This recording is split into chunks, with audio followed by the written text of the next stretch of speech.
Alors là, on apprend une langue la plus difficile qui ne sert plus à rien. De toute façon, dans 20 ans, il n'y aura plus personne pour parler français. Ma position, elle est scientifique. Le français représente 2,5% de l'Internet. Je n'ai pas de temps. Oui. Un linguiste, moi, je lis 10 langues. C'est bon pour qu'elle bicoule les lisan et insan. Je ne suis pas contre. Je dis, moi, quelles sont mes priorités dans le bled. J'apprends ma langue, j'apprends la langue de la science. Après, celui qui veut, c'est très bien. Très bien. Donc, vous appelez à l'acquisition de la langue anglaise. La langue utile, la langue de la science qui me permet d'aller au savoir. Voilà. Oui. C'est la France qui gouverne tous ces pays-là. Et elle continue à nous gouverner. Voilà, Hizb França, c'est un concept que j'ai utilisé 1000 fois. Eh bien, Hizb França, il est omniprésent. Voilà. Je ne vois pas pourquoi on va écrire notre constitution en français. Voilà, on écrit en arabe, voilà. Il n'y a pas un pays autre qui écrit sa constitution dans 2 langues. Voilà. Je ne vois pas ce qu'on fait à apprendre une langue qui représente 2,5% de l'Internet, le français. Il n'y a aucun pays européen qui apprend le français depuis 30 ans. Il n'y a que ce soi-disant Maghreb Arabie qui est plutôt indéfinissable. Voilà. On apprend. L'anglais, c'est 87%. Moi, je vais aller à la science. Je ne vais pas attendre que les Français me traduisent de l'anglais, ils ne traduisent pas. Pourquoi éliminer cette langue au lieu d'en avoir? Mais j'élimine pas. Moi, je veux. L'arabe, c'est la langue non négociable. Non négociable. C'est la langue de ma religion. Et c'est aussi, scientifiquement, en tant que linguiste, la langue la plus facile, la langue la plus ancienne, la plus antique, avec toutes les autorités des plus grands savants. Deuxièmement, j'apprends la langue de l'époque, la science qui me permet d'accéder au savoir moderne. Voilà, c'est pas en français qu'il est. Moi, je parle en Angleterre, il y a juste 5 millions de musulmans. En France, nous sommes 15 millions. On a un seul droit, ferme ta gueule. En Angleterre, les 9 grandes villes ont élu des maires musulmans. Et ces maires-là, ce n'est pas les maires à la française, les arabes de service. Un imam qui va en Israël, qui va... Tous les imams en France sont gérés par la police. Alors, ces maires en Angleterre, pakistanais, de l'Indien, etc., dans leur campagne électorale, ils condamnent Israël. Et ils sont élus par les Anglais. Voilà, élus. Alors que le programme, il ne va pas dire... voilà. Donc, regardez les pays, les autres, je parle des pays anglophones musulmans, il n'y a pas la servitude que l'on trouve chez les nôtres. Voilà. Moi, j'appelle quelques exemples chez nous. Mohamed Tazrout, un des plus grands intellectuels que j'ai rencontré, je suis le seul avec mon frère, on l'a rencontré. C'est un germanisant, c'est pas un francisant. Il connaît français, il a vécu en France, mais c'est un germanisant.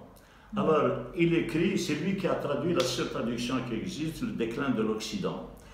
Je le rencontre. Je l'ai appelé Ibn Battuta du XXe siècle. Voilà. 1917, il va en Iran, il va en Union soviétique. Voilà. Tazrout m'a confié sa traduction du Coran. Avant de sortir, je lui dis quel conseil vous donnerez aux jeunes musulmans? Ne rougissez pas d'être mahométan. Sa femme, Gawriya, lui dit encore, tu recommences, moi j'aime tout le monde. Il y a 2 lits là. Alors il dit, oui, vous aimez tout le monde quand vous les écrasez. Alors là, sifidhamman, comme on dit en kabyle. Voilà un mot arabe qu'aucun arabe ne connaît. As-sifu, mais safe. C'est pas l'épée. As-sif, c'est la rivière. Voilà. Et on lui fait, on invite Hadar Sibou au centre culturel anti-algérien de Paris. Voilà. Il me demande la copie de mon tafsir, de sa traduction du Coran. Je dis, monsieur, vous ne connaissez pas le mot de amana. Ce livre m'a été confié. Tazrout n'était pas un bon arabisant. Je révise, je publierai. En tant que gendre, je vous autoriserai à publier un jeu, à condition de ne pas aller contre le cadavre. J'ai refusé. Qu'est-ce qu'il fait? Il appelle Et notre qui est en prison, là, notre Premier ministre, lequel prend contact avec quelqu'un, qui prend contact avec mon frère pour qu'il récupère la traduction de Mohamed Tazrout. Mohamed Tazrout, en 1955, le Congrès des civilisés. Il donne une tribune à toutes les religions, venez vous exprimer. Voilà, c'est Mohamed Tazrout. Il y a un concept que j'appelle les